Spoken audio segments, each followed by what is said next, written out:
सभी को नमस्कार। आज का अपना टॉपिक है अकाउंटिंग कॉन्सेप्ट्स एंड कन्वेंशंस, लेखांकन अवधारणा एवं परंपराएं।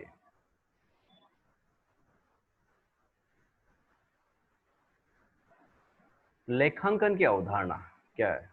लेखांकन अवधारणा से अभिप्राय उन मूलभूत परिकल्पनाओं एवं नियमों तथा सिद्धांतों से है जो व्यावसायिक लेन देनों एवं अभिलेखन एवं खाते तैयार करने का आधार होते हैं।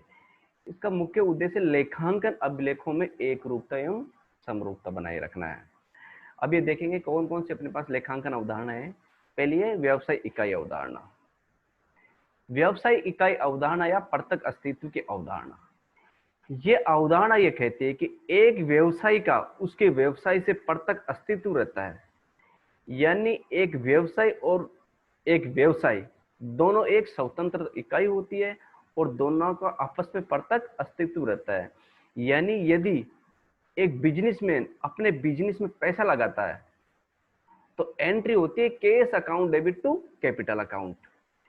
यानी अगर यदि बिजनेस में पैसा लगाता है तो उस बिजनेस के लिए वो बिजनेसमैन क्रेडिटर रहेगा, और यदि बिजनेस से पैसा निकालता है यदि तो एंट्री होगी drawings account debit to cash, यानी बिजनेसमैन बिजनेस का डेटर रहेगा। और यदि बिजनेसमैन बिजनेस में पैसा लगाता है, कैपिटल लगाता है और कैपिटल पर इंटरेस्ट प्राप्त करता है तो बिजनेस के लिए तो खर्चा होगा और उस बिजनेसमैन के लिए आय होगी। इसी प्रकार यदि वो ड्राइंग्स पे इंटरेस्ट ऑन ड्राइंग्स पे ब्याज चुकाता है बिजनेस में तो क्या होगा, बिजनेस के लिए तो इनकम हो गई और बिजनेस के जो मालिक है उसके लिए एक्सपेंसेज हो गए। ये इसलिए किया जाता है क्योंकि एक बिजनेस की सही लाभ हानि का पता लगाने के लिए और उसकी सही आर्थिक स्थिति का पता लगाने के लिए ये बहुत ही जरूरी है। अब बात करते हैं मुद्रा माप की अवधारणा। मुद्रा माप की अवधारणा ये कहती है कि जो भी ट्रांजैक्शन, जो भी व्यवहार मुद्रा में किया जा सकता है उन्हीं का लेखा इस अकाउंट्स में किया जाएगा। यानी जो भी व्यवहार जिसको मुद्रा में नहीं मापा जा सकता है उसका ट्रांजैक्शन अकाउंट्स में नहीं किया जाएगा। अब जैसे मान लो एक मैनेजर है एक कंपनी के अंदर, बहुत ही कुशल व्यक्तित्व है और बहुत ही ईमानदार है। यदि वो कंपनी को छोड़कर चला जाता है तो कंपनी को बहुत हानि होती है। अब ऐसी स्थिति में कंपनी उसकी कोई एंट्री नहीं कर सकती क्योंकि उसकी जो कुशल नेतृत्व है उसकी ईमानदारी को मुद्रा में नहीं मापा जा सकता। अतः यदि किसी भी ट्रांजैक्शन लेखा करने से पहले देखा जाए कि इसको मुद्रा में मापा जाएगा कि नहीं मापा जाएगा। यदि मुद्रा में मापा जाता है तो उसी ट्रांजैक्शन अकाउंट्स बुक्स में रिकॉर्ड किया जाएगा। अब तीसरी है चालू व्यापार अवधारणा। इसे अपन निरंतरता की अवधारणा भी कहते हैं।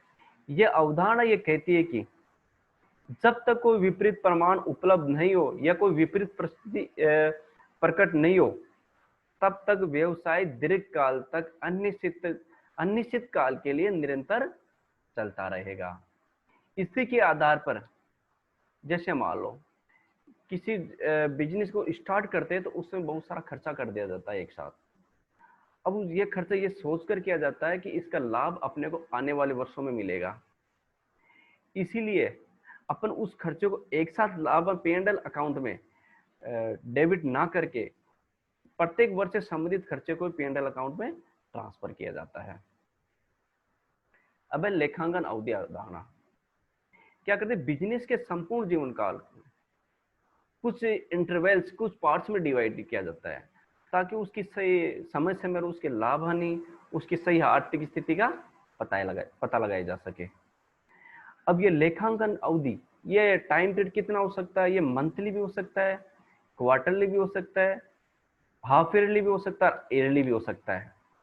ज्यादातर क्या होता है नॉर्मली बिजनेस में फाइनेंशियल ईयर 1 अप्रैल से 31 मार्च ईयरली रखा जाता है या फिर कैलेंडर ईयर 1 जनवरी से 31 मार्च तक रखा जाता है।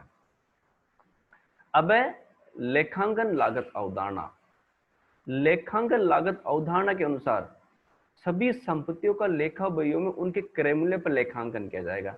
न कि उनके बाजार मूल्य पर।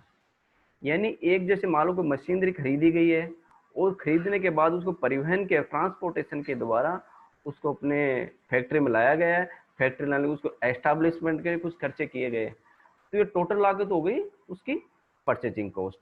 अब उस बुक्स में कौन से अमाउंट पर रिकॉर्ड करें, तो बुक्स को परचेजिंग कॉस्ट उसकी ओरिजिनल कॉस्ट पर रिकॉर्ड किया जाएगा, ना कि उसकी मार्केट प्राइस या बाजार मूल्य पर रिकॉर्ड किया जाएगा।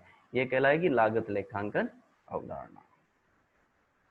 अब बात करते हैं द्विपक्षीय अवधारणा। द्विपक्षीय अवधारणा यह कहती है कि प्रत्येक लेन देन दो खातों को प्रभावित करता है, एक डेबिट खाता और दूसरा उस सेम अकाउंट से क्रेडिट खाता।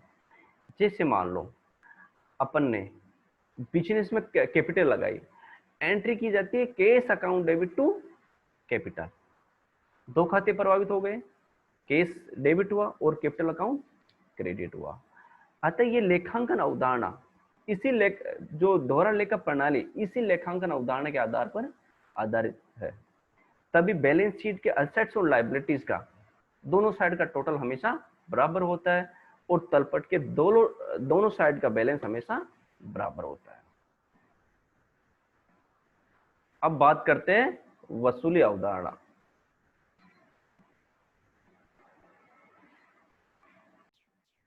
इसको आगम मान्यता अवधारणा भी कहते हैं।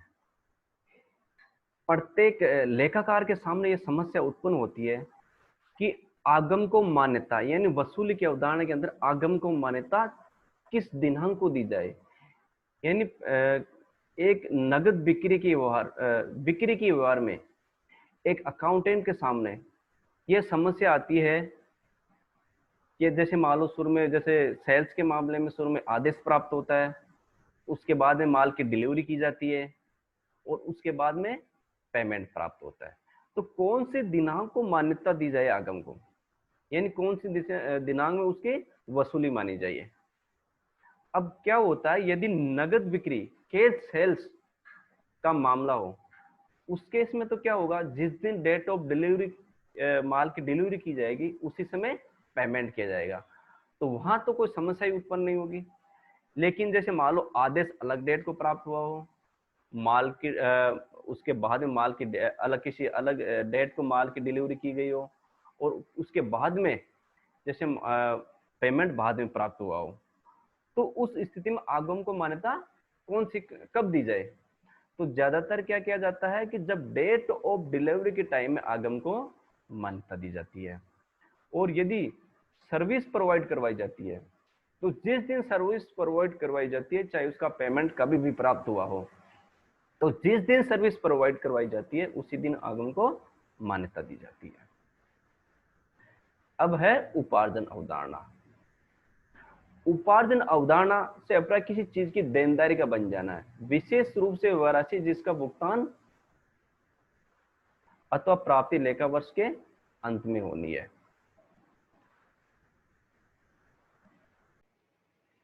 आय एवं व्यय की मध्य लेखा वर्ष में उस समय लिखी जाती है जब वो देय हो जाती है। जैसे मान लो कोई चालू वर्ष का कोई खर्चा है जो अभी तक खर्च नहीं किया गया है, लेकिन वो इसी वर्ष से संबंधित है, तो वो उसे कहेंगे आउटस्टैंडिंग एक्सपेंसेस।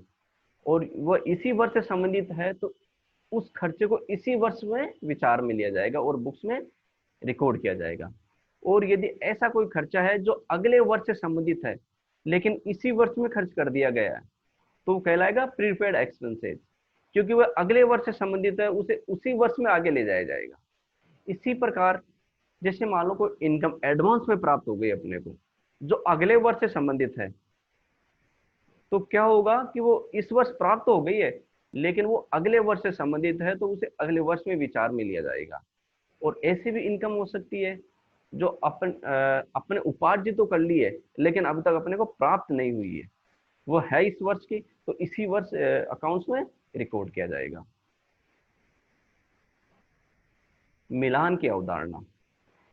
लाभ एवं हानि के सही निदान के लिए आय एवं व्यय का ठीक प्रकार से मिलान किया जाना आवश्यक है, क्योंकि आय एवं व्यय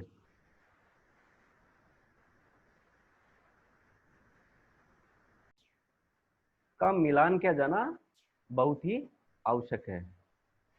किसी भी उन सब लागतों और व्यय को घटाया जाना चाहिए जो उस वर्ष से संबंधित है।